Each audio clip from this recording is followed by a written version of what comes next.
Hello and welcome. This is Alchemistexe, and today I want to talk about two things. The slime collab, which is going to be happening next reset. At the time of this video, it's about to be maintenance. By the time I'm done editing and uploading it, we will almost certainly be in maintenance. So as soon as the game is playable again, there is going to be a collab. And it is not the collab that any of us thought that it was going to be. And then the other thing, I want to talk about Yna Ku a little bit. The video for this is partially related to the topic, but mostly I just needed some video footage, and I knew I wouldn't have access to the game proper by the time I got to recording, so I just pre-recorded doing a map that was about the length I wanted this video to be, and that's that. So once I start talking about Yna Ku, there'll be a timestamp in the description if you just want to hear that and don't want to talk about the collab. But onto the collab. Did not see this coming at all. Thought for sure it'd be either ReZero or King of Fighters, and it's that time I was reincarnated as a slime. I'm very surprised. I'm not sure what to make of it exactly, because that collab happened like a year and a half ago in Japan, so they didn't even have Gate 6 at the time. Of course, our version of them are going to have Gate 6, so they'll be a little bit better, but I have to wonder how much better. We've got Rimuru, who's like a water unit that does magic and a little bit of physical stuff. He's got some healing, got some shields. Looks like kind of an interesting unit. I thought his kit was the most interesting of them. The light unit, I think, is Milim. Milim is her name, I think. She's like a punching unit that seems pretty strong. It's got some snowballs, got a lot of like max jewel scaling, which I think is interesting. I think if this collab happened when it was supposed to, she would have 100% been the prize unit. Right now, I think light is just ridiculously oversaturated, so that may not be the case. But it's not like there's a ton of light strike units. And then the other unit, fire unit Benimaru, is kind of similar to Reimei with a little pinch of Bashini. At least that was my initial impersonation. He's got like a dodging snowball, but otherwise kind of P-attack dex, katana using, kind of reminds me of Reimei. So yeah, I don't know. I'm so far not convinced that this collab is worth going in for. Just given the timing of events, we still don't know exactly when Gate 7 is going to drop. It could be as early as August, but because of this unexpected collab, I'm more inclined to think that Gate 7 is going to happen a little later than I initially thought.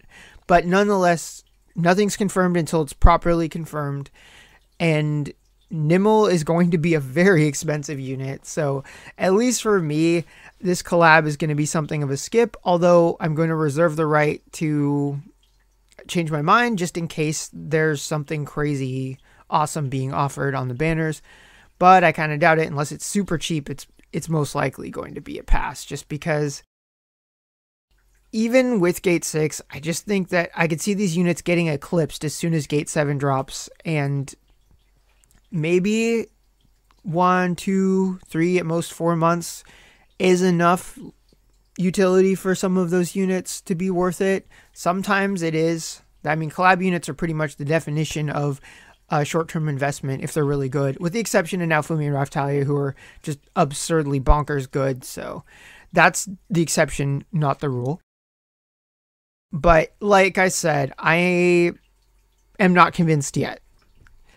So if you're like me and you have specific things you're looking forward to, like Nimul or perhaps the Ninja Trio, I would keep saving for them, because these units could definitely end up being outdated much faster than any of us would like. But we'll see once the collab is actually in action. All right, with that out of the way, I want to talk for a little bit about Yna Ku.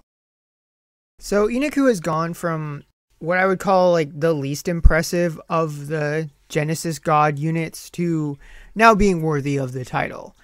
So what they did was they buffed his stats and made some of his moves better, just improved the modifiers, added some extra effects. He's got more ability to debuff now.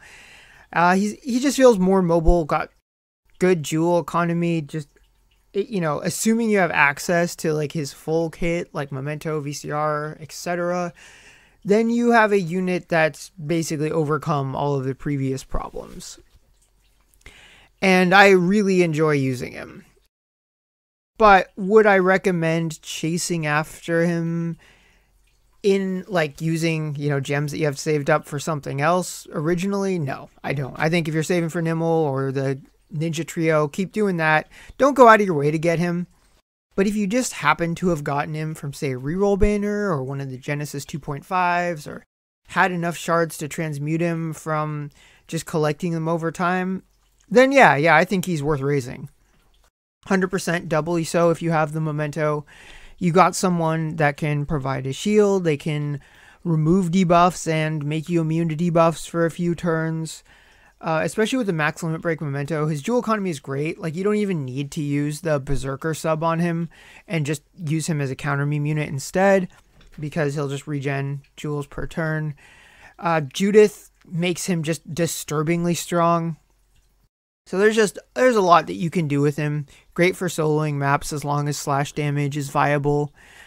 Overall, I really enjoy it, but I do acknowledge that, to get his gate 2 requires getting, 115 shards of a unit that's really, really hard to get. That requires like using Genesis coins that you could potentially be using to get shards of other units, like that are, in my opinion, more important, like Dark Nyx.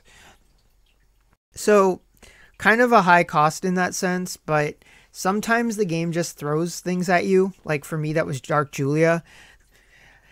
And if the game threw Yna Ku at you, then rather than just being a bummer, now it can, turn into a lemon lemonade situation. So for those of you in that position, I would definitely say worth your Thunder Shards 100%. But yeah, that is it. I am looking forward to the weekly update once the collab itself proper has started and we can see exactly what's going on with that, and especially what the banners are going to be like, because, the more expensive they are for the collab stuff, the more it's just going to easily be a hard skip for that stuff, because I'm just not convinced that they're not going to just become outdated way, way too quickly. But we don't know until the actual information is in front of us, and that is worth remembering. So, that being said, I will see you all in the weekly update. See you next time.